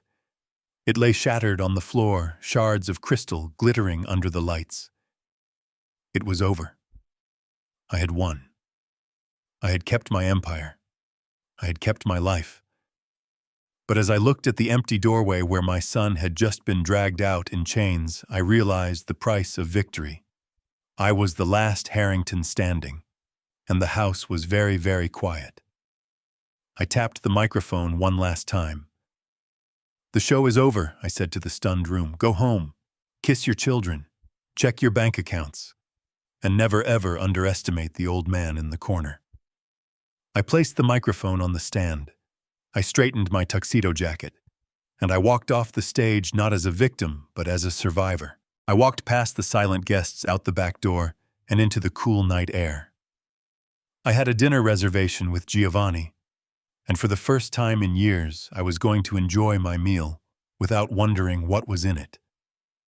The air in the federal detention center smelled of industrial cleaner and stale sweat, a sharp contrast to the expensive cologne and champagne that had filled the air the last time I saw my son. I sat on the metal stool, the cold seeping through my trousers, waiting. On the other side of the thick, scratched plexiglass, the door buzzed open. James walked in. He was wearing an orange jumpsuit that hung loosely on his frame. His hair was unwashed, his face covered in a patchy stubble. He looked 20 years older than the man who had raised a glass to my demise 48 hours ago. He sat down, his handcuffs clanking against the metal ledge. He didn't pick up the phone at first. He just looked at me, his eyes red and swollen. I picked up the receiver. He followed suit, his hands trembling. "Dad," he cracked. The word was a sob. "Dad. Thank God you came. You have to get me out of here.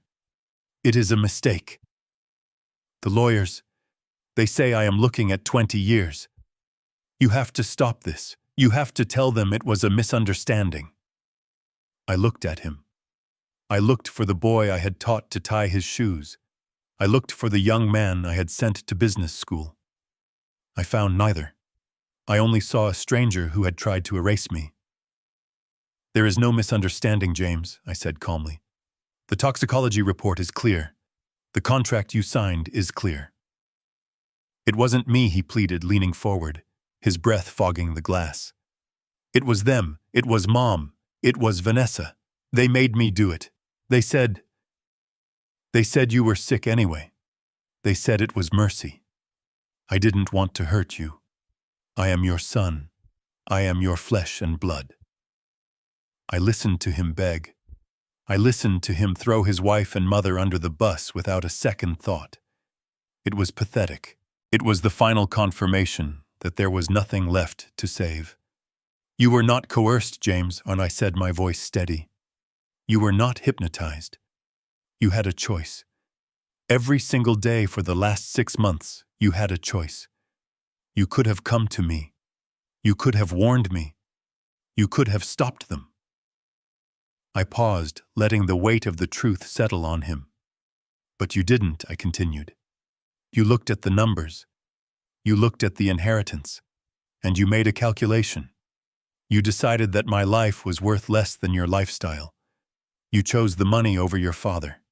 Dad, no, he wept. Yes, I said. You chose the money. And now you have neither. I stood up. The metal stool scraped against the floor. What do you mean? James asked, panic rising in his voice. The trust. The trust is dissolved, I said.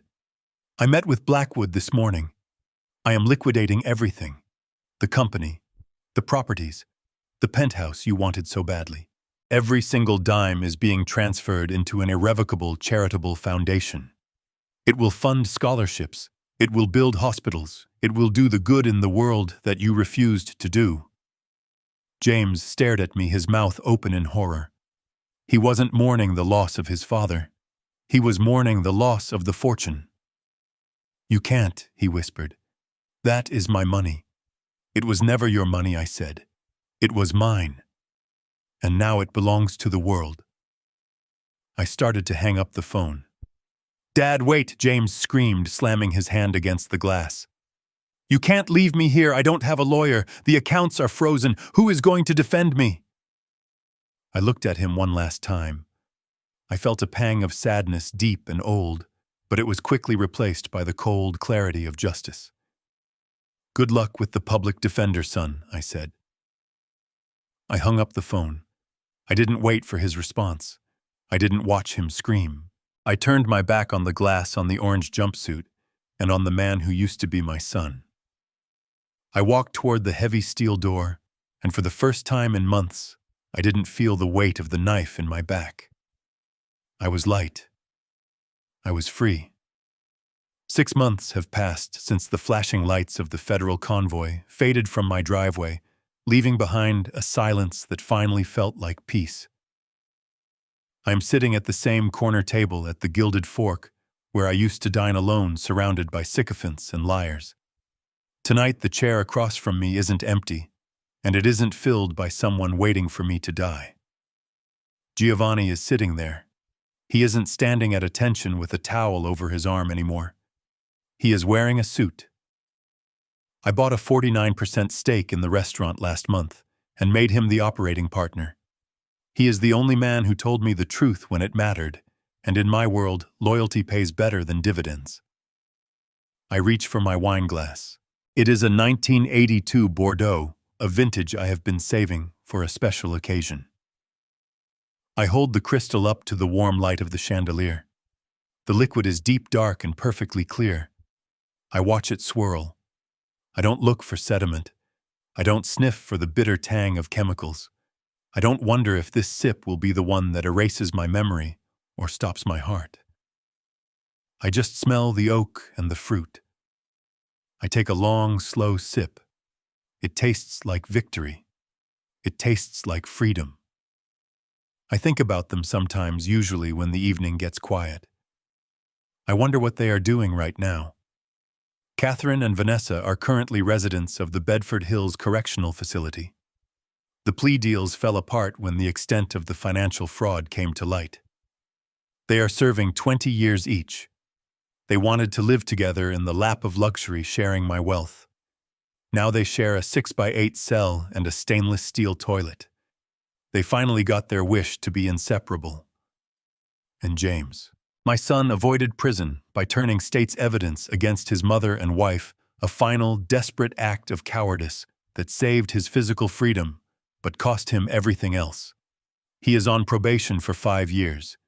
He works the night shift at a hardware store in Queens, stocking shelves for minimum wage. He lives in a studio apartment that is smaller than the bathroom he grew up with. The trust is gone. The foundation owns it all. He wanted to inherit the world without lifting a finger. Now he has to work just to buy a sandwich. I don't hate him anymore. I just don't know him. People always tell you that blood is thicker than water. They tell you that family is sacred, that you have to forgive, that you have to endure abuse because of a shared last name. They tell you that you cannot turn your back on your own flesh and blood. They are wrong. Sometimes family is just biology. Sometimes the people who are supposed to protect you are the ones sharpening the knife. I learned the hard way that you cannot heal a limb that has turned gangrenous. You cannot negotiate with a tumor. You cannot love a parasite into becoming a partner. To survive, you have to cut it out. You have to sever the connection, cauterize the wound, and walk away. It hurts. It leaves a scar that aches when it rains. But it is the only way to stay alive. I look at Giovanni. He raises his glass to me. I smile, and for the first time in years, the smile reaches my eyes. I am William Harrington. I am 70 years old. I have lost a wife and a son, but I have regained myself. I am alone, but I am not lonely. I place my glass on the table and signal for the check. My life isn't over. It has just begun. We spend our lives building fortunes for our families, thinking that provision equals love. But I learned the hardest truth in the darkest way: you cannot buy loyalty, and you cannot inherit character. If you ever have to question whether the people around you love you or your wallet, you already have your answer. Do not be afraid to be the villain in their story if it means being the hero of your own. Protect yourself first, because at the end of the day, the only person guaranteed to save you from the wolves is the one staring back at you in the mirror. If you enjoyed seeing justice served cold, hit that like button and subscribe for more stories where the underdog bites back.